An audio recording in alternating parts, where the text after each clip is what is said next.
বন্ধুরা, ওদিকে তো পুজো চলছে, তো পুজো একদিনও আমি বেরোই না, অবশ্য বেরোনো হয় না। তো মা আজকে বেরিয়েছিল, মা আমার জন্য খাবার নিয়ে এসছে।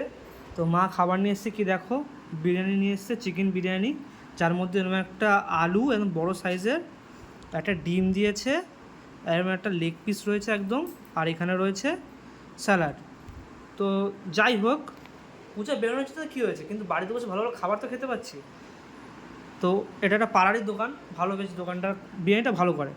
তো এই একটা আলুটা দেখি, ও সেই সফট একদম আলু, দেখতে পাচ্ছ বন্ধুরা। এই আলু দিয়ে রাইস দিয়ে খাওয়া যাক।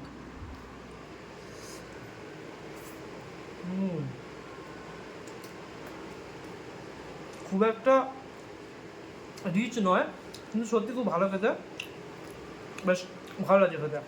পুজো কটা দিন বেশ জমে যাবে, বাড়িতে বসে খালি বিরিয়ানি, মাটন, চিকেন খেয়েই যাচ্ছি। আহা, এই যে চিকেনের লেগ পিসটা,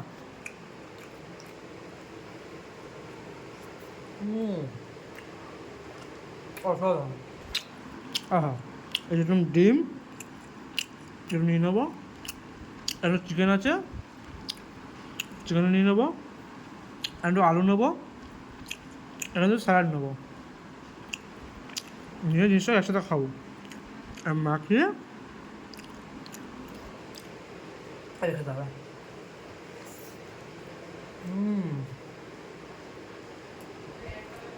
পুরো জমে গেল। তো কারা কারা যখন পুজোর মধ্যে বাড়ি বসে খাচ্ছ, অবশ্যই কমেন্ট করে জানিও। তখনকার জন্য টাটা।